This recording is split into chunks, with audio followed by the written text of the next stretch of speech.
পৃথিবীতে আজও কোনো মানুষ খুঁজে পাওয়া যাবে না যে মানুষ অন্যায় করে নাই। প্রথমে আমি যদি আমার পরিচয় যদি প্রদান করতে চাই, আমি নিজে একজন গুনাহগার। হতে পারে আপনাদের চেয়ে জঘন্য নিকৃষ্ট অসংখ্য গুনাহ আমার জীবনে রয়েছে। আমার বাবা গুনাহগার, আমার দাদা গুনাহগার, আমার পূর্বপুরুষরা গুনাহ করেছে, শুধুমাত্র নবীদেরকে ছাড়া, রাসূলদেরকে ছাড়া আমরা সকলেই গুনাহগার। নিজেকে স্বীকৃতি দিচ্ছি একজন গুনাহগার হিসাবে। তারপরও আল্লাহ তাআলার কাছে আবদার রয়েছে, আল্লাহ তাআলার কাছে আত্মসমর্পণ করি, আল্লাহ সুবহানাহু ওয়া তাআলার কাছে বিশ্বাস রয়েছেন আল্লাহ তাআলা আমাদেরকে ক্ষমা করবেন। আমাদের কাছে অনেকে জানতে চায়, প্রিয় মুহতারাম, নিজেকে অনেক বড় অপরাধী মনে হয়, অনেক বড় গুনাহগার মনে হয়।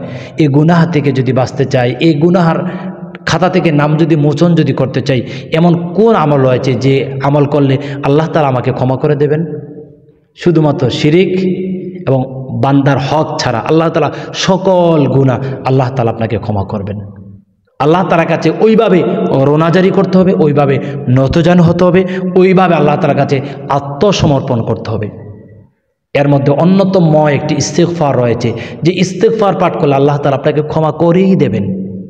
রাসূল আরবি সাল্লাল্লাহু আলাইহি ওয়াসাল্লাম খুবই মজাদার একটি হাদিস বলেছেন, খুবই তৃপ্তির একটি হাদিস বলেছেন, খুবই প্রশান্তিময় হৃদয়ের একটি হাদিস বলেছেন। রাসূল আরবি সাল্লাল্লাহু আলাইহি ওয়াসাল্লাম বলছেন, আল্লাহর কোনো বান্দা, আল্লাহর কোনো বান্দি যদি সকালের শুরুতে যদি সাইয়্যিদুল ইস্তিগফার পাঠ করে, আর ওই দিনের মধ্যে যদি আল্লাহর কোনো বান্দা কিংবা আল্লাহর কোনো বান্দি যদি ইন্তিকাল করেন, আল্লাহ তাআলা তাকে জান্নাত দান করবেন। রাতের শুরুতে যদি আল্লাহর কোনো বান্দা কিংবা আল্লাহর কোনো বান্দি যদি সাইয়্যিদুল ইস্তিগফার পাঠ করে, ওই রাতের একবারে শেষ লগ্নের মধ্যে যদি সে যদি ইন্তিকাল করেন, আল্লাহ তাআলা তাকে জান্নাত দান করবেন। সুবহানাল্লাহ। সেই ইস্তিগফারটার নাম হচ্ছে সাইয়্যিদুল ইস্তিগফার। সাইয়্যিদ হচ্ছে লিডার, নেতা। ইস্তিগফারের সময়ের মধ্যে সবচেয়ে উঁচু মানের ইস্তিগফার, সবচেয়ে বড় ইস্তিগফার, সবচেয়ে বিগ ইস্তিগফার, আল্লাহ তাআলার একেবারে প্রিয় হওয়ার ইস্তিগফার। আল্লাহ তাআলার কাছে আপনি ফরিয়াদ করুন, আল্লাহ তাআলার কাছে আপনি ক্ষমা চান। আল্লাহ তো রহিম, আল্লাহ তো রহমান, আল্লাহ তো গফুর, আল্লাহ তো গফফার, আল্লাহ তো যুল জালালি ওয়াল ইকরাম। আল্লাহ তাআলার কাছে ফরিয়াদ করুন, আল্লাহ তাআলা আপনাকে ক্ষমা করে দেবেন। ইস্তিগফারটা হচ্ছে, আল্লাহুম্মা আনতা রাব্বি লা ইলাহা ইল্লা আনতা খলাকতানি ওয়া আনা আবদুকা ওয়া আনা আলা আহদিকা ওয়া ওয়া'দিকা মাস্তাতা'তু আউযু বিকা মিন শাররি মা সানা'তু আবু'ু লাকা বিনি'মাতিকা আলাইয়া ওয়া আবু'ু বিযামবি ফাগফিরলি ফাইন্নাহু লা ইয়াগফিরুদ যুনুবা ইল্লা আনতা।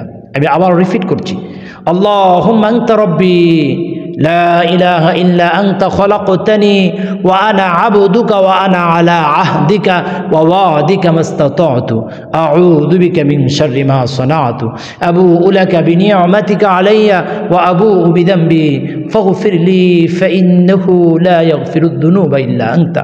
এটা হচ্ছে সাইয়্যিদুল ইস্তিগফার। তাহলে আসুন আমরা দিনের শুরুতে, রাতের শেষ লগ্নে আমরা সাইয়্যিদুল ইস্তিগফার পাঠ করি। শুধু কি তাই, যখনই সময় পাবো, যখন একটু ফ্রি মুহূর্তে পাবো, আমরা চেষ্টা করবো সাইয়্যিদুল ইস্তিগফার পাঠ করতে।